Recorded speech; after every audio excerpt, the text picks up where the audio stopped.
ಎಂಥ ಒಂದು ಸಾಧನೆ. ಅಂತ ಸಾಧನೆಯ ಮನೋಭಾವ ನಿಮ್ಮಲ್ಲಿ ಬಂದಾಗ ಮಾತ್ರ ಏನಪ್ಪಾ ಅಂತ ನಿಮ್ಮ ಜೀವನಕ್ಕೆ ಸಾರ್ಥಕತೆ ಬರ್ತಾ ಇದೆ. ಮೊದಲು ವಿದ್ಯಾರ್ಥಿನಿಯರೇ, ಇಲ್ಲದೇ ಇದ್ರೆ ಸುಮ್ಮನೆ ಜೀವನವನ್ನು ವ್ಯರ್ಥ ಮಾಡ್ತಕ್ಕಂಥ ಒಂದು ವ್ಯವಸ್ಥೆ ನಿಮ್ಮಲ್ಲಿ ಬೇಡ. ಬಹಳ ನಿಮ್ಮಲ್ಲಿ ನಿಮ್ಮ ತಂದೆ ತಾಯಿಗಳು ಬಹಳಷ್ಟು ನಿಮ್ಮ ಮೇಲೆ ಆಶಾ ಗೋಪುರವನ್ನು ಕಟ್ಟಿಕೊಂಡಿಲ್ಲ. ಓದದೆ ಬರೆಯದೆ ಪಡೆದಂತ ನಿನ್ನ ಅಂಕಗಳು ನಿನ್ನ ಅಂಕಗಳಲ್ಲ. ನೀನು ಗಳಿಸದ ನಿಮ್ಮ ಅಪ್ಪನ ಆಸ್ತಿಗೆ ನೀವು ಬಾಧ್ಯಸ್ಥರಾಗುವುದಿಲ್ಲ. ನಿಮ್ಮ ಗಳಿಕೆ ಅಲ್ಲದು. ಸ್ವತಃ ನೀವು ಗಳಿಕೆ ಮಾಡಿ ಸ್ವತಂತ್ರವಾಗಿ ಬದುಕತಕ್ಕಂತ ವ್ಯವಸ್ಥೆ ನಿಮ್ಮಲ್ಲಿ ಬರಬೇಕು. ಅಂದಾಗ ಮಾತ್ರ ಏನಪ್ಪಾ ಅಂತ ನಿಮ್ಮ ಜೀವನಕ್ಕೆ ಒಂದು ಸಾರ್ಥಕತೆ ಸಿಗ್ತಾ ಇದೆ. ಫಾರ್ ಎಕ್ಸಾಂಪಲ್, ಇವತ್ತಿನ ದಿವಸ ಸಾಧನೆ ಮಾಡಬೇಕು ಅಂತ ತಿಳ್ಕೊಂಡು ಹೇಳಿದೆ ನಾನು. ಸಾಧನೆ ಅಂತಂದ್ರೆ ಹೇಗ? ಒಂದು ಎಕ್ಸಾಂಪಲ್ ಹೇಳ್ತೀನಿ ನಾನು ಸಾಮಾನ್ಯವಾಗಿ. ನಂತರ ಆಫ್ರಿಕಾ ದೇಶದ ಒಬ್ಬ ಸ್ಲೇವ್ ಬಾಯ್, ಆಫ್ರಿಕಾ ದೇಶದ ಒಬ್ಬ ಗುಲಾಮ ಹುಡುಗ ಅಮೆರಿಕಕ್ಕೆ ಮಾರಾಟವಾಗ್ತಾ ಇದ್ದಾನ. ಆತ ಅಮೆರಿಕಕ್ಕೆ ಅವನನ್ನು ಮಾರಿಬಿಡ್ತಾರ. ತಂದೆ ತಾಯಿಗಳು ಬಹಳ ಬಡವರು. ಆ ಬಾಲಕ ತಾನು ಓದಬೇಕು, ತಾನು ಏನನ್ನಾದ್ರೂ ಜೀವನದಲ್ಲಿ ಸಾಧಿಸಬೇಕು ಅನ್ನತಕ್ಕಂಥ ಉದ್ದೇಶದಿಂದ ಅಮೆರಿಕಕ್ಕೆ ಹೋಗ್ತಾನ. ಒಬ್ಬ ದೊಡ್ಡ ಶ್ರೀಮಂತರ ಮನೆಯಲ್ಲಿ ಕುರಿ ಕಾಯ್ತಾನ. ಅಷ್ಟೇ ಅಲ್ಲ, ಏನಾದ್ರೂ ಓದಬೇಕು ಅಂತ ತಿಳ್ಕೊಂಡು ರಾತ್ರಿ ಹೊತ್ತಿನಲ್ಲಿ ಸ್ಕೂಲ್ ಹೋಗ್ತಾನ.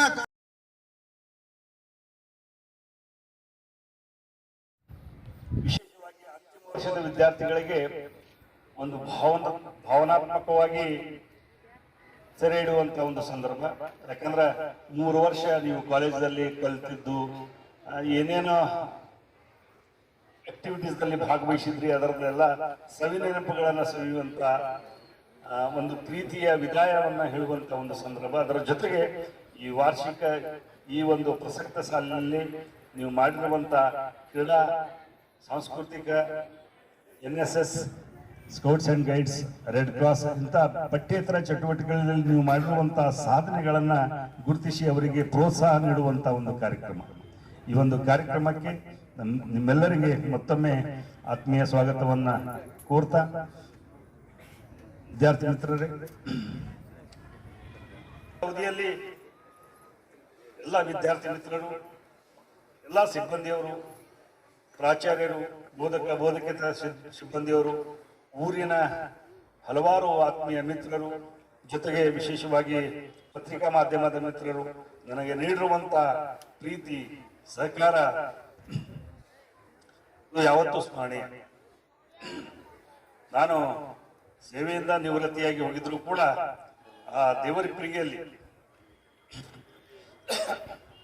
ನಾನು 33 ವರ್ಷದ ಸೇವೆ ಅವಧಿಯಲ್ಲಿ ಕೇವಲ 2 ವರ್ಷ ನಾನು ಇಲ್ಲಿ ಸೇವೆಯನ್ನು ಸಲ್ಲಿಸಿದ್ರು ಕೂಡ ಇವತ್ತು ಪ್ರೀತಿಯಿಂದ ನನಗೆ ಈ ಒಂದು ಸಮಾರಂಭಕ್ಕೆ ಅತಿಥಿಗಳಾಗಿ ಕರೆಸಿದ್ದಕ್ಕೆ ನನ್ನ ವೈಯಕ್ತಿಕವಾಗಿ ಪ್ರಾಚಾರ್ಯರಿಗೆ ಮತ್ತು ಎಲ್ಲ ಸಿಬ್ಬಂದಿ ವರ್ಗದವರಿಗೆ ನನ್ನ ತುಂಬು ಹೃದಯದ ವಂದನೆಗಳನ್ನ, ಅಭಿನಂದನೆಗಳನ್ನು ಅರ್ಪಿಸ್ತೇನೆ. ಜೊತೆಗೆ ಬಹಳಷ್ಟು ವಿದ್ಯಾರ್ಥಿಗಳು ಒಂದು 3-4 ದಿವಸದಿಂದ ಸತತವಾಗಿ ಫೋನ್ ಮಾಡ್ತಾ ಇದ್ರು. ಸರ್ ನೀವು ಬರ್ತೀರಿ ಇಲ್ರಿ, ನೀವು ಬರಬೇಕ್ರಿ ಸರ್, ನಾವು ಹಿಂಗೆ ಮಾಡಿದೀವ್ರಿ. ಎಷ್ಟೊಂದು ಒಂದು ಆತ್ಮೀಯತೆ ಅಂದ್ರೆ ಈ ವಾರ್ಷಿಕ ಸ್ನೇಹ ಸಮ್ಮೇಳನ ಕಾರ್ಯಕ್ರಮದ ವೇದಿಕೆ ಮೇಲೆ ಉಪಸ್ಥಿತಿರುವ ಎಲ್ಲ ಮಹನೀಯರಿಗೆ ನನ್ನ ಆತ್ಮ ನಮನಗಳನ್ನು ಅರ್ಪಿಸ್ತಾ, ಬಹಳ ವಿಶೇಷವಾದಂತ 2022-12-2023 ಏನಪ್ಪಾ ಫಸ್ಟಿಗೆ ಈ ಪ್ರಥಮ ವರ್ಷದ ವಿದ್ಯಾರ್ಥಿಗಳು ಏನಪ್ಪಾ ಈ ಓರಿಯಂಟೇಷನ್ ಪ್ರೋಗ್ರಾಮ್ ಅನ್ನು ಮಾಡಲಾಯಿತು. ಓರಿಯಂಟೇಷನ್ ಪ್ರೋಗ್ರಾಮ್ ಅಂತಂದ್ರೆ ವಿದ್ಯಾರ್ಥಿಗಳಿಗೆ ಏನಪ್ಪಾ ಮುಖ್ಯವಾಗಿ ಈ ಕಾಲೇಜಿನಲ್ಲಿರುವಂತಹ ಪ್ರಥಮ ವರ್ಷದ ವಿದ್ಯಾರ್ಥಿಗಳ ಕಾಲೇಜಿನಲ್ಲಿರುವಂತಹ ಹಲವಾರು ಸೌಲಭ್ಯಗಳಾಗಿರ್ಬೋದು, ವಿವಿಧ ಘಟಕಗಳೇನಪ್ಪಾ ಕಾರ್ಯಚಟುವಟಿಕೆಗಳಾಗಿರ್ಬೋದು, ಅಂದ್ರೆ ಕಾಲೇಜಿನ ಸಂಪೂರ್ಣ ಮಾಹಿತಿ ಏನಪ್ಪಾ ಆ ವಿದ್ಯಾರ್ಥಿಗಳೇನಪ್ಪಾ ತಿಳಿಸಿಕೊಡುವಂತ ಕೆಲಸ ಆಯ್ತು. ತದನಂತರ ಸಾಕಷ್ಟು ಏನಪ್ಪಾ 25/1/2024 ಏನಪ್ಪಾ ಫಸ್ಟ್ ಆಫ್ ಆಲ್ ಏನಪ್ಪಾ ಈ ಮತದಾರ ದಿನವನ್ನ, ಹೌದಾ, ಮತದಾರ ದಿನವನ್ನ ಆಚರಣೆ ಮಾಡುವಂತ ಕೆಲಸ ಆಯ್ತು. 23 ತಾಲೂಕು ಆಡಳಿತ ಒಂದು ಸಹಯೋಗದೊಂದಿಗೆ ನಾವು ಏನಪ್ಪಾ ಈ ಕನ್ನಡ ರಾಜ್ಯೋತ್ಸವವನ್ನು ಬಹಳಷ್ಟು ವಿಜೃಂಭಣೆಯಿಂದ ಆಚರಣೆ ಮಾಡುವಂತ ಕೆಲಸವನ್ನು ಮಾಡಿದೆವು. ತದನಂತರ 2, 11 ಮತ್ತು 2023 ತೃತೀಯ ಮತ್ತು ಜೊತೆಗೆ ಏನಪ್ಪಾ ದ್ವಿತೀಯ ಮತ್ತು ತೃತೀಯ ವಿದ್ಯಾರ್ಥಿಗಳು ಏನಪ್ಪಾ ಕಾಲೇಜಿಗೆ ಬರುವುದರೊಂದಿಗೆ ಏನಪ್ಪಾ 3 ತರಗತಿಗಳ ಒಂದು ತರಗತಿಗಳು ಪ್ರಾರಂಭವಾದವು.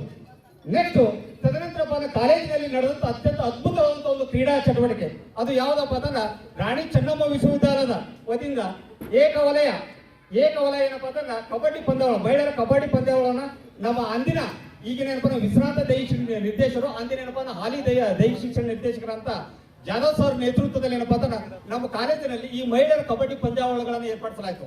ಬಹಳಷ್ಟು 2 ದಿವಸಗಳ ಕಾಲ ಏನಪ್ಪಾ ಅಂದ್ರೆ ಬಹಳಷ್ಟು ಅಚ್ಚುಕಟ್ಟಾಗಿ ಏನಪ್ಪಾ ಅಂದ್ರೆ ವ್ಯವಸ್ಥಿತ ಸುಮಾರು 3 ಜಿಲ್ಲೆಗಳು, ಬೆಳಗಾವಿ ಆಗಿರ್ಬೋದು, ಬಿಜಾಪುರ, ಜೊತೆಗೆ ಏನಪ್ಪಾ ಅಂದ್ರೆ ಬಾಗಲಕೋಟೆ ಜಿಲ್ಲೆಗಳು ವಿದ್ಯಾರ್ಥಿಗಳು ಬಂದ ಸಂದರ್ಭದಲ್ಲಿ 2 ದಿವಸಗಳ ಕಾಲ ಏನಪ್ಪಾ ಅಂದ್ರೆ ಮಹಿಳೆಯರ ಕಬಡ್ಡಿ ಒಂದು ಪಂದ್ಯಾವಳಿಗಳನ್ನ ಏರ್ಪಡಿಸಿ ಅಲ್ಲಿ ಸಾಕಷ್ಟು ನಮ್ಮ ಕಾಲೇಜಿನ ವತಿಯಿಂದ ಸಾಕಷ್ಟು ಏನಪ್ಪಾ ಅಂದ್ರೆ ಮಹಿಳಾ ಮಂಡಿಗಳ ಬ್ಲೂ ಆಗುವಂತ ಒಂದು ವ್ಯವಸ್ಥೆ ಇದೆ. ಅಂದ್ರೆ ಒಂದು ಅರ್ಥದಲ್ಲಿ ಏನಪ್ಪಾ ಅಂದ್ರೆ ನಾವು ಬ್ಲೂ ಅಥವಾ ಯೂನಿವರ್ಸಿಟಿ ಬ್ಲೂ ಅನ್ನೋದು ಏನಾಗಿತ್ತು ಒಂದು ವಿಶೇಷತೆ ಅನಿಸಿತ್ತು. ಬಟ್ ಅವ್ರ ಒಂದು ಕಾಲಾವಧಿಯಲ್ಲಿ ಒಂದು ಕ್ರಿಕೆಟ್ ಆಗಿರ್ಬೋದು, ಅಥ್ಲೆಟಿಕ್ ಬೀಟ್ ಆಗಿರ್ಬೋದು, ಜೊತೆಗೆ ಏನಪ್ಪಾ ಅಂದ್ರೆ ಈ ಮಹಿಳೆಯರ ಕಬಡ್ಡಿ ಪಂದ್ಯದಲ್ಲಿ ಸಾಕಷ್ಟು ಏನಪ್ಪಾ ಅಂದ್ರೆ ವಿದ್ಯಾರ್ಥಿಗಳು ಏನಾದ್ರಪ್ಪ ಅಂದ್ರೆ ಬ್ಲೂ ಆಗುವಂತ ಸಂದರ್ಭ ಬಂತು.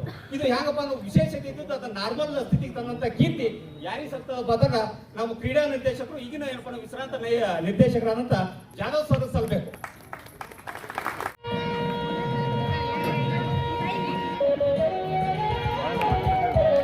ಪುಷ್ಪಗುಚ್ಛ ಸ್ವೀಕರಿಸಿದ ಮತ್ತು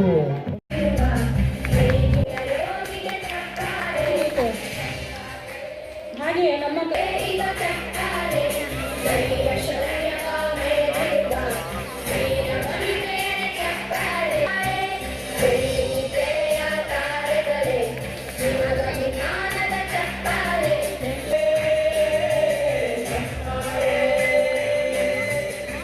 ಸುಂದರವಾದ ಕಾರ್ಯಕ್ರಮದ ಪರವಾಗಿ ಸ್ವಾಗತವನ್ನು ಅರ್ಪಿಸುತ್ತೇನೆ. ಹಾಗೆ ಇವರಿಗೆ ಎಸ್ ಸರ್, ಧನ್ಯವಾದಗಳು ಸರ್.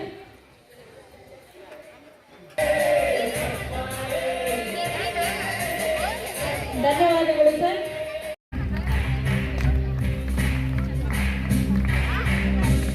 ಧನ್ಯವಾದ